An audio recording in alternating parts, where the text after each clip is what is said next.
अस्सलाम वालेकुम दोस्तों की हाल चाल है जनाब तुसी देखते पे गुलाम एम टीवी ते मैं तुहाडा मेजबान हाजी गुलाम अहमद। दोस्तों सब तो पहले अपने चैनल नु करना सब्सक्राइब नाल लगे बेल दे बटन नु कर लेना क्लिक ताकि अच्छी ते बेहतरीन वीडियो दा नोटिफिकेशन मेरे वीरां तक पहुंचे। सब तो पहले माशाल्लाह दूसरा सुई माई की वीडियो लैके आया।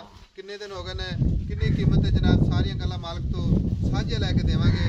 बाकी जनाब मेरे कैमरे नज़र है मेरा कैमरामैन तसल्ली करवाएगा।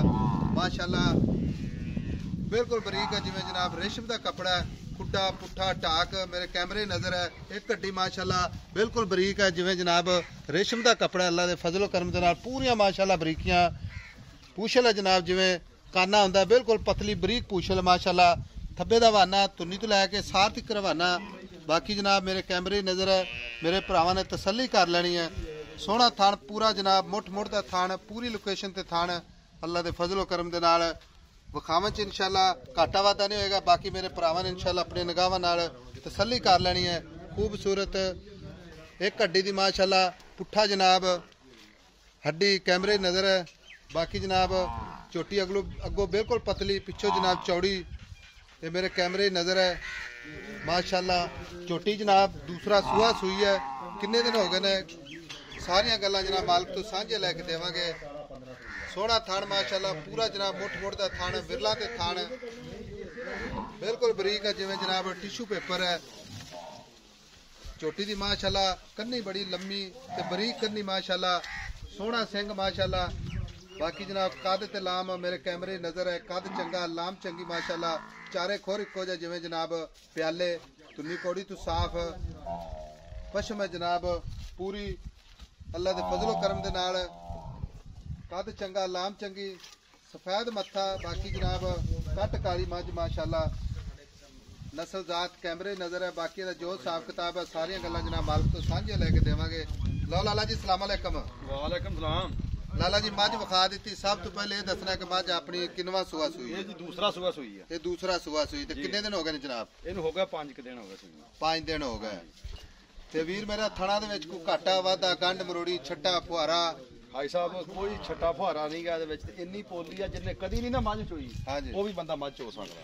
यानी कि इन्नी नरम ते इन्नी पोली ते 5 दिन हो गए ने सूई नु ते एदा वीर मेरा निचोड़ दो दसना ही जेड़ा हाजिर मौके ते करदी दुध आपा तुहानू सारा दसांगे जेड़ा दुध ना पे असल हाजिर मौके दुध सारा निचोड़ जो चवा सकदे 14 किलो 14 किलो चवा सकदे। हां जी 14 किलो ते बाकी इंशाल्लाह मजीद बढ़ेगी इंशाल्लाह ये दुध देगी 16-17 किलो 16-17 किलो। हां जी ते नस्ल जात ते इंशाल्लाह मेरे भरा देख लेंदे ने। मझ आ जी देखो कंड देखो माई दी बरीक हड्डियां माई दी देखो गर्दन देखो धुन्नी कोली कोई नहीं माई दी। अच्छा खुडे देखो खुडे देखो खुडे आ देखो खाली खुडे देख आ नुकरा देखो आ देख आ ढाका खुडा देखो पूछ देखो बिल्कुल यानी कि नस्ल जात इंशाल्लाह पूरी। हाजी साहब ये मझ दा तैनू गिला नहीं आएगा ते निचोड़ दे दुध दी 14 किलो दी गारंटी जी 14 किलो कोई मर्जी बंदा आके जेड़ा मर्जी चोले हाजी साहब इन्हें दुध नहीं देना ते किहने नहीं देना गरमाई ने दुध देना हुंदा। अच्छा जनाब ते मगर कट्टी या कट्टा? ਇਹਦੇ ਮਗਰ ਕੱਟਾ है। आओ कैमरामैन साहब कट्टा विखाना जो ते बाकी जनाब ये प्यार मोहब्बत वाले पैसे जेडे आप ले लेने ने भाई साहब प्यार मोहब्बत वाले मुल करीदा सिर्फ प्यार मोहब्बत ही करना है। 3,30,000 रुपया 3,30,000 रुपया। हाँ जी तेरे वास्ते खसूसी ऑफर बड़ी मेहरबानी सोहना रेट किया माशाल्लाह। ते इहदे विच भी जनाब को माड़ा मोटा प्यार मोहब्बत भाई साहब थोड़ा बहुत हवा भर ते फिर हो जाता है खत्म नहीं हुंदी सौदे च हो जाएगा ना? हाँ जी 3,30,000 चो हाँ जी इधर कितना को हो जाएगा? कैमरा ला तो कंड दे उत्ते ला भाई साहब रुपया 5,000 ਤੁਹਾਡੇ ਵਾਸਤੇ 30 तैयार ਤੁਹਾਡੀ ਹੋ ਜਾਏਗੀ। बाकी रह गया 3.5 हाँ जी 3.5 ਲੱਖ ਦੇ ਆਪਾਂ ਫਾਈਨਲ ਦੇਾਂਗੇ ਮੁੱਲ ਨਹੀਂ ਕੀਤਾ ਇਹਨੇ ਦੀ ਤੇ ਗੱਡੀ ਵਾਲੀਆਂ ਮੱਝਾਂ ਵੇਚਦੀਆਂ ਪਈਆਂ ਭਾਈ ਸਾਹਿਬ।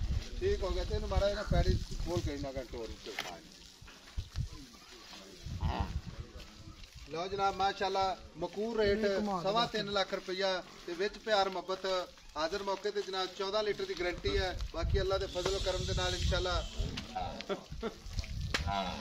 आज इंशाल्लाह दोस्तों बढ़ेगी। बाकी अल्लाह के फजलो करम दे नाल मेरे भरावां नूं अज वीडियो पसंद आवेगी पसंद आवे तो अपने चैनल जनाब शेयर ते लाइक ते माशाल्लाह कमेंट करना है। नंबर अपना डिस्क्रिप्शन दे विच हुंदा मिलांगे जनाब एक अच्छी ते बेहतरीन नवी वीडियो दे नाल। अल्लाह ने के बाना पाकिस्तान जिंदाबाद।